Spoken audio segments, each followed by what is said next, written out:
Yo, what's going on, everybody? It's your boy Sinister.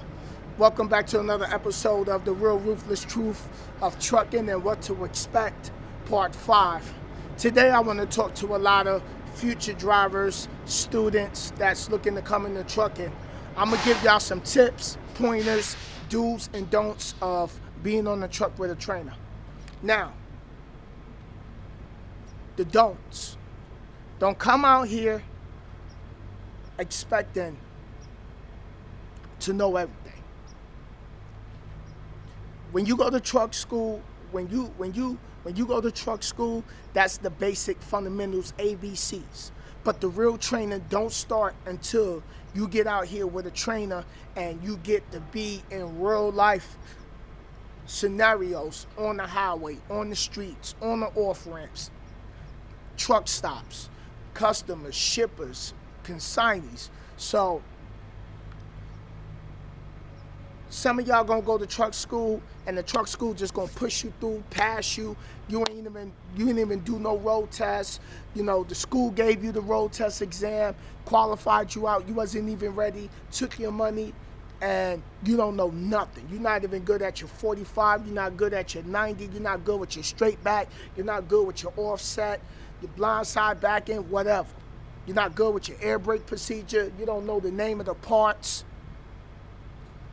Now, you get with a carrier, which is, Knight is a carrier, U.S. Express is a carrier, Warner is a carrier. That's what they call truck companies, carriers.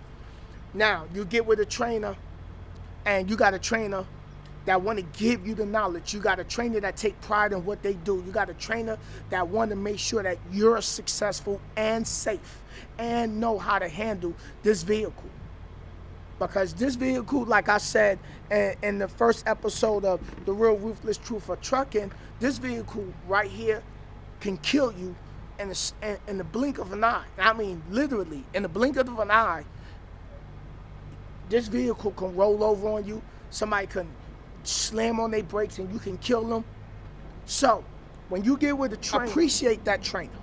Appreciate that trainer. Appreciate what that trainer is trying to do for you to get you prepared to be able to deal with the traffic out here. Other truckers, truck stops, shippers, the weather, rain, snow, mountains. Don't argue with your trainer, especially if you got a trainer that's trying to give you the knowledge to make you who you need to become, a successful, established truck driver. But if you want to get out here and you want to argue with your trainer and you don't want to take no notes, and when your trainer get out the truck and go inside to check in to get the load, and you want to sit in the truck and you want to be on your laptop, or you want to be on your cell phone, or you on the phone with a girlfriend, or you on the phone with a boyfriend, you ain't learning nothing. See, that trainer already got his career going. Because, see, your trainer also determines your success. Because if you got a good trainer, a real trainer, a trainer that take pride in what they do, if you don't do what you're supposed to do, they going to fail you. They going to fail you. It ain't no, I need you for the money. Yes, trainers do get paid off the miles that you drive while you on that truck. Yes, they do. So, accept it for what it is. That's just, you got to pay your dues. That's what it is. That's the way it is.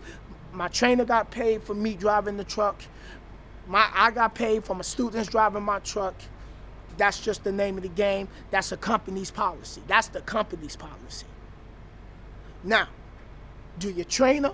Now, some of y'all going to get them trainers that's always on you, yelling at you. Some of y'all gonna get the trainers that's disrespectful to y'all. Some of y'all gonna get the trainer that's gonna sit there and make training fun. See, I make training fun because I found out that when training's a little more fun and you ain't breathing on them, breathing down their throat and all in their ear, crazy, talking to them crazy and treating them like human beings, they learn more. Their mind is more open. Their ears is more open. But even though you can have a good trainer, you can be a bad student. What makes you a bad student? What makes you a bad student is when you want to argue with your trainer, when your trainer's trying to tell you something about backing up. What makes you a bad student is when your trainer get out the truck to go inside, like I said, to get the to check in, to get the load, you sit in the truck while he's inside. What you learning by sitting in the truck?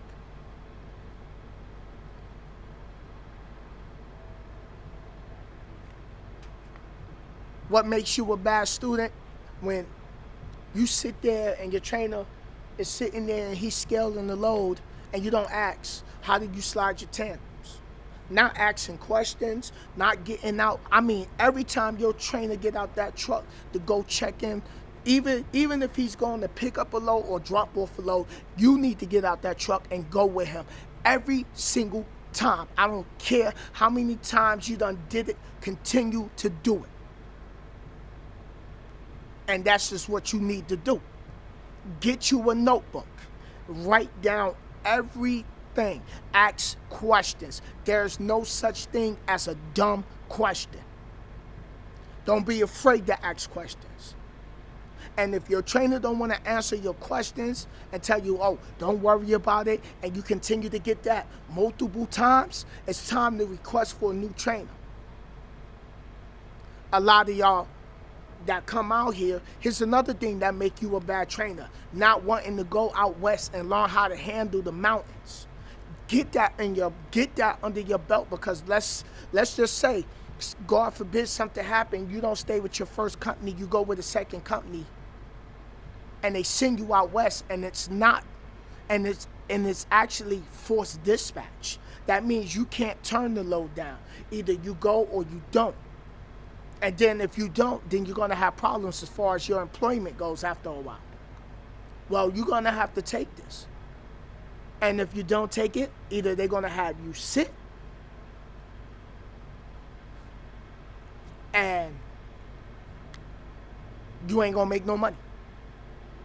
Or you're going to take it, you're going to go out there, and you're going to have white knuckles. What's white knuckles? White knuckles is when you going down that hill and you got the steering wheel grip so tight your knuckles turn white. That's when you be like this. You holding that steering wheel for dear life. When your trainer is out here and your trainer is approaching the hill, ask questions. Study the book. Don't just go online and study the questions and then do the answers. No, do that and read the book.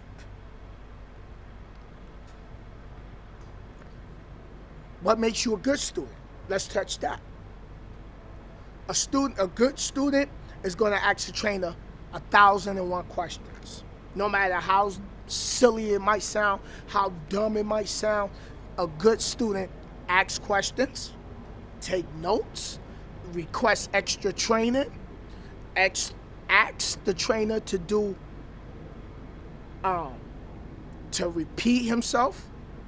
Show me how to, I'm not too clear on this. Can you please show me this again? Be polite. Respect your trainer, especially if your trainer is a down-to-earth trainer, because I know there's trainers out here that talk to students like they ain't even got no sense. Like they got no sense, and they don't need to be trained. Learn everything. You know, when you going down the road, as you driving, your trainer sitting in the passenger seat, ask questions. That's what makes you better. Asking questions and getting answers. Now, you want to come out here and you want to get with your trainer and your trainer tell you to, hey, take notes, get off your phone, and you get an attitude and you want to talk back. You know what? At the end of the day, the only one you hurting is yourself.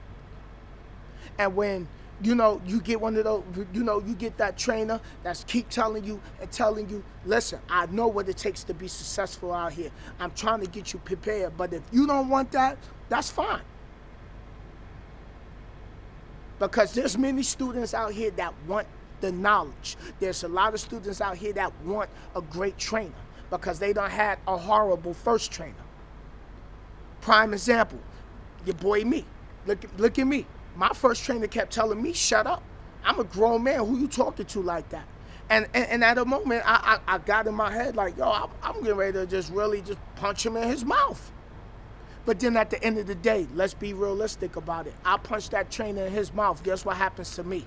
I get charges pressed against me, and now all that money I just went to Roadmasters, I took the loan out for, goes down the drain. Why? Because I got assault and battery on the trainer.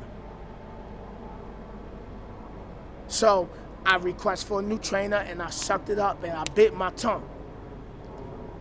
Yeah, I know some people gonna be like, yo, nah, I ain't letting nobody talk to me like that. But you know what? Some of us have to remember, we trying to reach a higher level in life. We trying to have better things in life. We trying to take care of our families. So if you want to sit and you want to pop off and do all this, or you do something to that trainer, you kill that trainer, you going to jail now, everything is out the window. Your family is going to come see you behind the bars.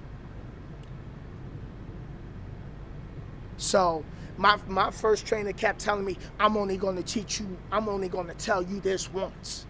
Who you know that's new to a field or skill, you know, that's new to a field or a new career that learns it the first day? Nobody. It takes repetition. It's just like I tell people that I call, when you go to chriscdl.com and you're doing those questions, stay on that one page till it becomes like a rap song. Your favorite song. How you learn the lyrics to your favorite song? You keep playing it back, listening to the lyrics, keep playing it back. Well, what you do to get better with your testing skills, you keep going back over it. You keep going back over it until it becomes second nature.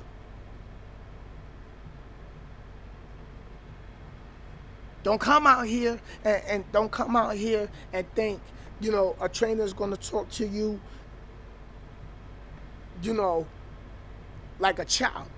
We only trying to educate you to make you successful, but you got to come out here with the mindset. And I'm going to give you an example how I came out. When I was sitting home, I'm like, yo, you know, I used to pray on it. And it might sound crazy, but I watched a lot of other truckers that kept saying bad, you know, trainers this and companies that. So I used to be home like, yo, please, Lord, let me get a great trainer that's going to show me everything that I need to know to be successful. Please, Lord, put me in a company that's going to respect my work ethics. Please, Lord, every day, I kept saying that, I don't care if I said it 20 times a day. I said it to myself. I said it to myself while I'm walking down the street in my mind without even, you know, like, please, Lord, let me just get with a company that's going to respect my work ethics. Please, Lord, give me a great trainer. Please, Lord, give me a great DM, a great dispatcher that's going to run me, that's going to put the miles on me, that's going to respect my work ethics. Now look at me. I got a company that respects my work ethics. I got a great DM, and I had a great trainer. Even though my first trainer wasn't the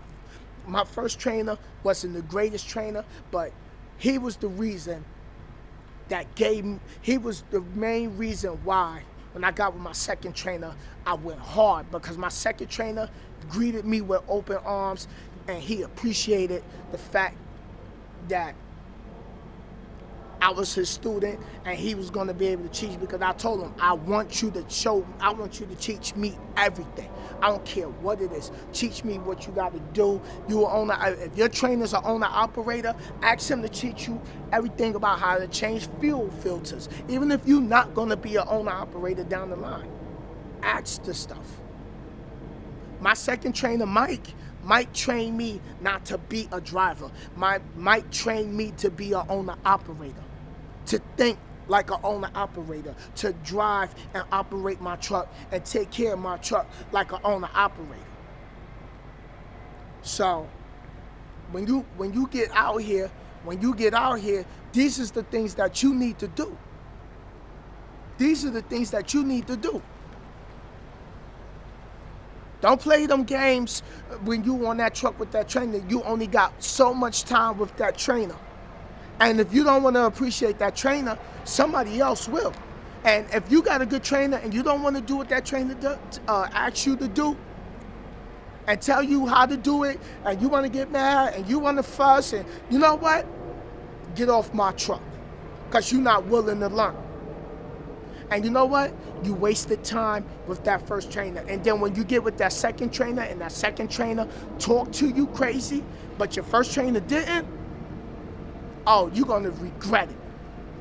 And then that second trainer ain't really gonna take the time and have the patience like your first trainer did to try to show you how to do all the backing maneuvers, how to turn the wheel left and all of this and all of that with the moving of the trailer, the paperwork. They just gonna put you in the seat, they gonna go in the sleeper, they gonna play video games, they gonna be on the phone with their girlfriend or they gonna be on the phone with their boyfriend, and you just driving looking straight down the road. Just drive, don't worry about nothing, I'll do the paperwork. And then when you get on your own and you do a little road test for the company and you get on your own, you don't know nothing. You can't back up for nothing. Your backing suck. Your trip planning suck. You late on your loads. And you angry. And you blaming everybody else. You know, oh, my trainer ain't show me this. Or my trainer ain't show me that. So, I'm going to wrap this video up. But basically, when you come out here, be a sponge. You remember that big yellow sponge that they used in school with the white pan to clean the blackboard on Fridays? Be that sponge. Soak up everything. Shut your mouth. Open your ears. Get your notebook. Grab your pen. Take notes. And if you're not too sure about something, open your notebook, draw out the loaded call information, draw out the layout of the loaded call, just so you can have a good look of it. Plain and simple. Keep, when y'all get one load, and y'all get that scale ticket, keep that scale ticket after that load is delivered, and write on the back and staple it to a paper in your notebook where you can put notes. Okay, when we had this load, this trailer, the tandem hose on the trailer is 400 pounds here. Okay, we was in the 7th hole when we scaled the load. This is the reweigh ticket. We moved the tandem up 2 holes. Now this is the weight. Write that stuff. If your trainer tells you slow down on the off ramp, do it. Don't, oh, I got this. All that ain't, that's unnecessary and it's not gonna do nothing. And eventually you're gonna get yourself put in a position where that trainer puts you off his truck, and then you're gonna be sitting in a hotel and you're gonna be upset when you get that next trainer that really don't care if you make it or not, but they're gonna pass you because they only want you for the money anyway. So, but on that note, y'all, it's your boy Sinnizter, and stay tuned for the Ruthless Truth of Trucking and What to Expect, episode 6. I don't know what the topic's gonna be. It might be from a trainer point of view, and if you're a trainer, what you need to do for your students.